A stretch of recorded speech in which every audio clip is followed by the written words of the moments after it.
নানা কারণে দেশের অর্থনীতি বেশ চাপের মুখে পড়েছে। প্রবৃদ্ধির হার কমে যাচ্ছে, বৈদেশিক মুদ্রার রিজার্ভ নিম্নমুখী। সবচেয়ে বড় সমস্যা হলো আর্থিক খাতের উপর মানুষ আস্থা হারিয়েছে।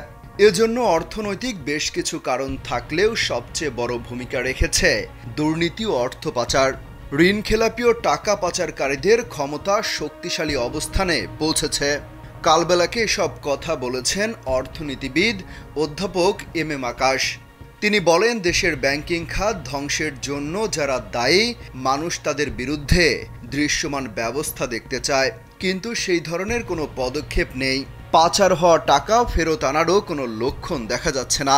ওয়ালটন ফ্রিজ কিনে অনেকের মতো আপনিও হয়ে যেতে পারেন মিলেনিয়াল। সেরা পণ্যের সেরা অফার। মূল যে 10 কারণে অর্থনীতির চাকা ধীর গতিতে চলছে, তার মধ্যে অন্যতম হল উচ্চ প্রবৃদ্ধির ধারায় ছন্দপতন। করোনার ধাক্কায় থমকে যাওয়া অর্থনীতি পুনরুদ্ধারে নানামুখী প্রণোদনার ব্যবস্থা করে সরকার। 2021-22 অর্থ বছরে প্রবৃদ্ধির হার ছিল 7.10%। তবে এর পরই অর্থনীতিতে মন্দাভাব শুরু হয়।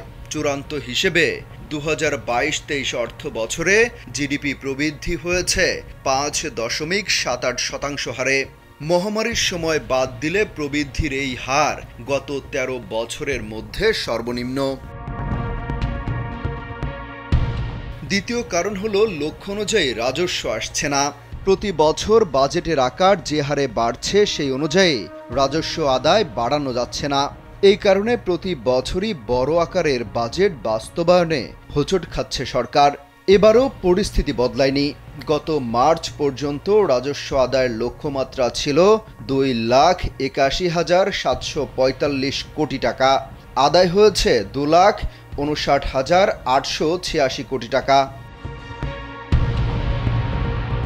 তৃতীয় কারণ হলো বেড়েই চলেছে বাজেট ঘাটতি। চলতি অর্থ বছরে জাতীয় বাজেটের আকার 7,61,785 কোটি টাকা। এতে ঘাটতির পরিমাণ 2,61,785 কোটি, যা জিডিপির 5.2%। 15 বছরে বাজেটের আকার বেড়ে 6.89 গুণ বড় হয়েছে। বিপরীতে ঘাটতি বেড়েছে 8.84 গুণ। চতুর্থ কারণ হলো ব্যাংকে বাড়ছে সরকারের দেনা। বাজেট ঘাটতি মেটাতে সরকারের ব্যাংক ঋণ নেওয়ার প্রবণতা বেড়েছে। চলতি অর্থ বছরের 10 মাসে রাষ্ট্রায়ত্ত বেসরকারি বাণিজ্যিক ব্যাংক থেকে সরকার 65,000 কোটি টাকার বেশি ঋণ নিয়েছে। সাবেক তত্ত্বাবধায়ক সরকারের অর্থ উপদেষ্টা ডক্টর এবি মির্জা আজিজুল ইসলাম বলেন, ব্যাংক ব্যবস্থা থেকে সরকারের ঋণ নেওয়ার প্রবণতা বেড়ে গেলে অর্থনীতিতে নেতিবাচক প্রভাব পড়ে। 5 নম্বর পয়েন্ট হলো বিদেশি ঋণ পরিশোধের চাপ বাড়ছে। কয়েক বছর ধরে বাংলাদেশের উপর বিদেশি ঋণ পরিশোধের চাপ বাড়ছে। অর্থনৈতিক সম্পর্ক বিভাগের তথ্য বলছে, চলতি অর্থ বছরের প্রথম 9 মাসেই বিদেশি ঋণের সুদাসল পরিশোধ বাবদ ব্যয় $257 কোটি ছাড়িয়ে গেছে, যা আগের অর্থ বছরের একই সময়ের তুলনায় 49% বেশি।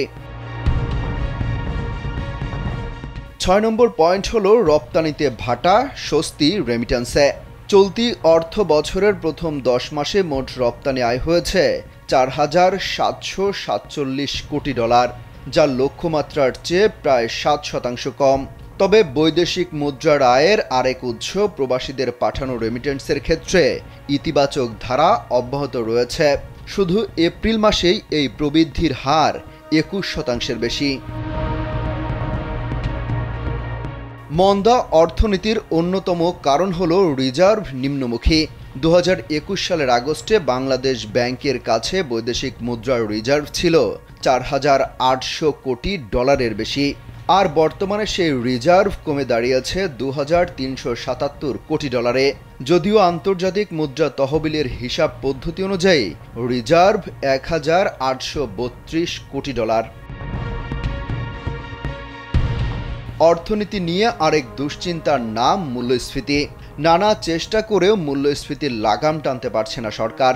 14 মাস ধরে সার্বিক মূল্যস্ফীতি 9.5% আশপাশে আছে। এছাড়া বিনিয়োগ থমকে আছে। নানাভাবে চেষ্টা করেও দেশে বিনিয়োগ বাড়ানো যাচ্ছে না। দেশীয় বিদেশি দুই ধরনের বিনিয়োগের ক্ষেত্রেই এক ধরনের স্থবিরতা বিরাজ করছে। গত এক দশক ধরে মোট বিনিয়োগের জিডিপির ৩১ থেকে ৩২% মধ্যে ঘুরপাক খাচ্ছে। চাপ বাড়াচ্ছে আইএমএফ। ঘাটতি বাজেট সামাল দিতে আন্তর্জাতিক মুদ্রা তহবিলের কাছ থেকে আগামী ৩ বছরে $৪৫০ কোটি ঋণ পাচ্ছে সরকার। এরই মধ্যে এই ঋণের ২ কিস্তি পেয়েও গেছে বাংলাদেশ। তৃতীয় কিস্তি ছাড়ের জন্য এ মাসেই দুপক্ষের মধ্যে চুক্তি হয়েছে। বরাবরের মতোই ঋণ পাওয়ার জন্য আইএমএফের দেওয়া বেশ কিছু শর্ত মানতে হচ্ছে বাংলাদেশকে। এর অংশ হিসেবে ব্যয় নিয়ন্ত্রণে জ্বালানি তেল, গ্যাস ও বিদ্যুতের মূল্যবৃদ্ধির মাধ্যমে ভর্তুকি কমিয়ে দিচ্ছে সরকার। ব্যাংক ঋণের সুদের হার ও ডলারের দামও বাড়ানো হয়েছে। আগামী বাজেটে বিভিন্ন খাতে কর অব্যাহতি তুলে নেওয়ার ইঙ্গিত দেওয়া হচ্ছে। এসব পদক্ষেপের ফলে সরকারের আয় ব্যয়ের ঘাটতি কিছুটা কমলেও অর্থনীতিকে আরও অস্থির করে তুলতে পারে বলে সংশ্লিষ্টরা মনে করেন। অমিত হাসান রবিন, কালবেলা।